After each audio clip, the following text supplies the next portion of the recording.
Welcome to the HellBound Horror Show. Tonight, we're talking about Spookies.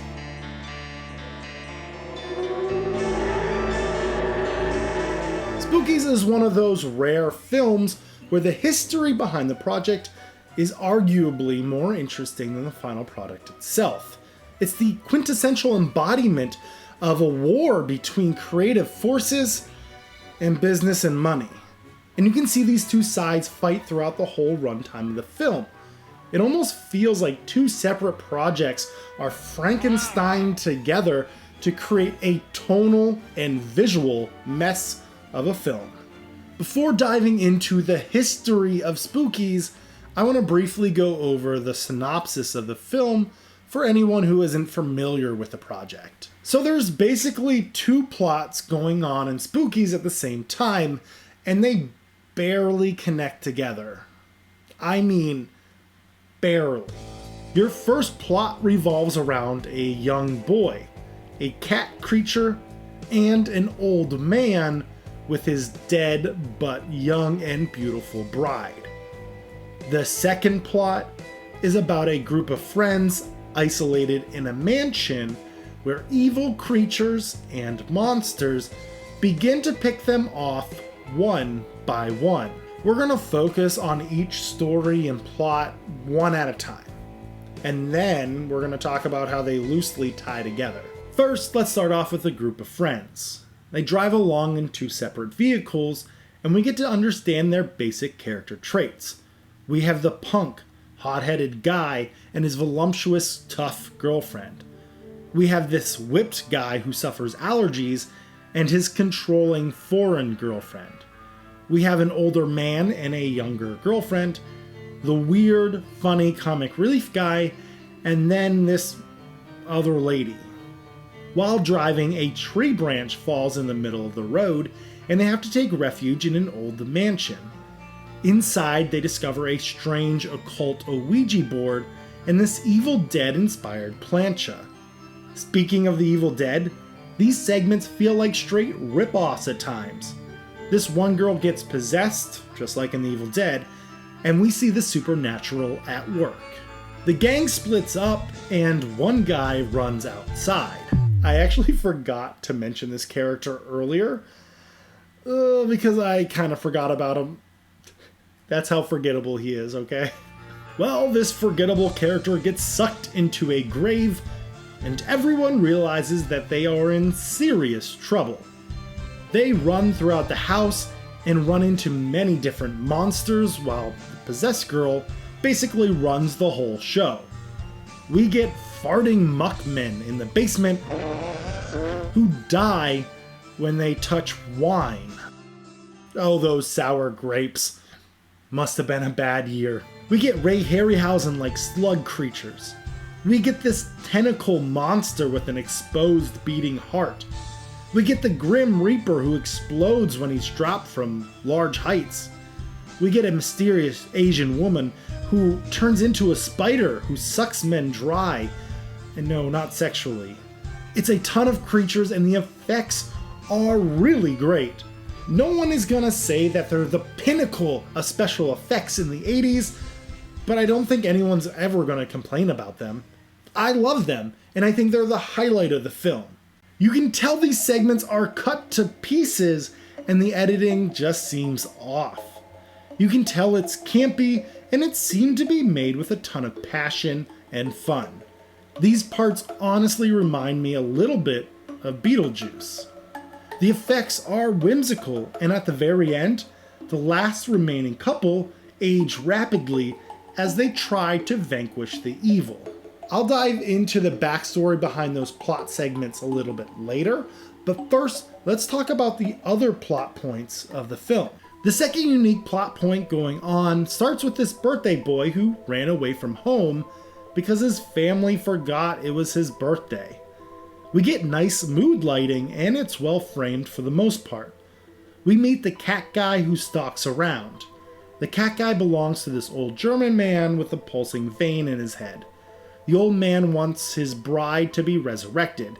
She passed away 70 years ago. When she finally wakes up, she doesn't want him. Honestly, not a ton happens in these segments.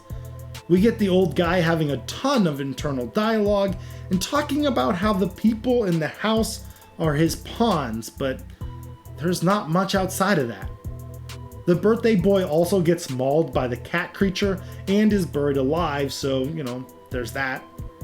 At the end of the film, the bride escapes and is chased by zombies.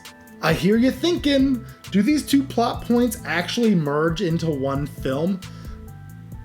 Well, they barely do. They take place in the same location, so there's that going for it, but none of the characters from their respective plot points ever meet up. We get the illusion that they intersect, like how this door magically becomes locked.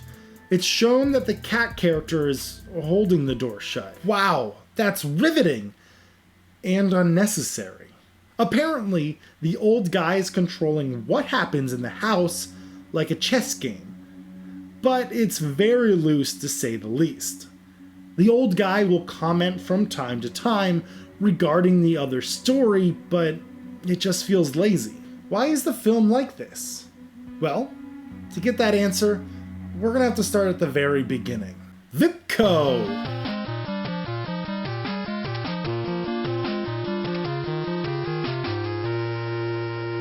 Vipco was a United Kingdom film company that was notorious for buying the rights to the video nasty films. Video nasty was a term used in the UK for banned films that depicted extreme violence in the early 80s. Such films include Zombie Flesh Eaters, aka Zombie 2, aka Zombie, The Burning, Nightmare in a Damaged Brain, aka Nightmare, and The Driller Killer. Vipco bought the rights and released these films, giving the public what they wanted. Vipco's founder and president was Michael Lee. In our story today, Michael Lee appears to be the villain, although I wouldn't say that. He was a businessman. Did he love the films that he released? No. Did he love making money on the films that he released? Yes. So what if he didn't actually love the films? He was able to get them in the hands of people who did love them and appreciate them. The whole Vipco story is extremely interesting as they play a huge part in film history, especially in the UK. But we're not going to dive too deep into that company. Instead, we're going to focus on Michael Lee. Michael traveled from the UK to the United States for a little bit in the early to mid 80s. He was making a ton of money off his Vipco distributed films, but wanted to make his own movie. He kept running into censorship problems when buying rights to films. Some of the films he got were too gory or too graphic. Instead, if he made his own film, he could make it a certain way, which would be a lot easier to distribute later. He wasn't a director, he wasn't a writer, he was just the financer. So he hired a group of young, talented friends to make the movie for him. The friends were Thomas Doran, Brendan Faulkner, and Frank Farrell. They had worked in the past and had huge ambitions of making some legitimately awesome horror films. They just needed a financial backer. Michael Lee was the money, and Thomas, Brendan, and Frank were the artistic creators. Michael was very specific with what he wanted, though. He did have to sell the film after all. He didn't want another zombie movie because they were deemed too graphic. He wanted a haunted house story with monsters. He wanted to rip off popular horror films such as The Evil Dead. Thomas, Brendan, and Frank were limited with what they could create. There were a lot of boxes that they needed to check off, but they viewed it as an opportunity to get their names out there and to show their passion for the genre. They figured that since the film is borrowing from so many other films, they would purposely make it campy and fun for the viewers, like an inside joke. They knew that the highlight of the movie would be the monster effects, so they put most of their time into that. All three friends wrote the script while Thomas and Brendan directed it. The film was titled Twisted Souls. Production went fairly well, but Michael Lee from Vipco made a lot of demands on set. Apparently he was a nightmare to work with. He wanted his hand in the project. It makes sense because it was his money on the line, but the people that he hired were professionals and knew way more about the craft than he did. Tensions got hot on set, but filming was able to be completed. They went into the editing phase. This is where things started going downhill fast. Michael just couldn't see the vision of the filmmakers. There's like a person walking across the room. Why don't you just cut out the center frames? Or like, because then it looks like the film broke. One of the directors got sick and needed a sick day. When he returned, he saw that Michael had messed with one of the scenes. They began yelling at each other, and before you know it, Thomas, Brendan, Frank, and the whole crew were off the movie. Michael hired Jeannie Joseph to come in and fix the film. They wanted to do some reshoots and tweak the story a little bit, but none of the original cast would come back onto the project. They stood with the original directors. So Jeannie and Anne Bergen came up with additional scenes to splice into the film. They butchered Twisted Souls until it was only 41 minutes long. They added about 42 minutes worth of additional film. The Twisted Soul segments fly by, and the pacing feels so rushed, while the additional footage seems to really drag along. Add them together and you get a real stop and go kind of film. When Spookies was finally released in 1987/1988 in the United States, the original cast and crew were appalled by the changes.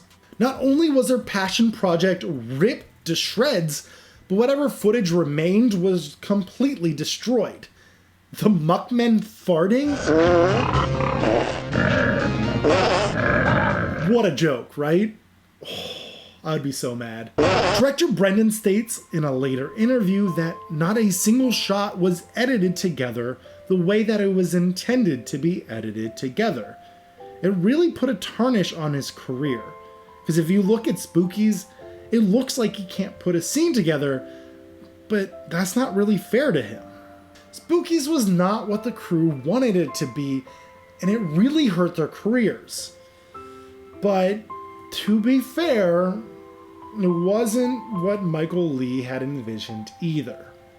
In this war of creative forces and business and money, both sides lost.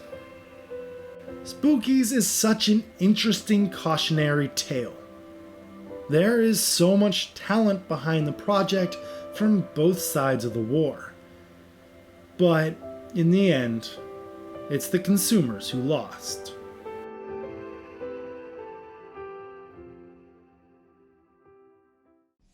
This was almost a great film. And I'm not saying that it's bad. You can just tell that there's something missing from making it really stand out.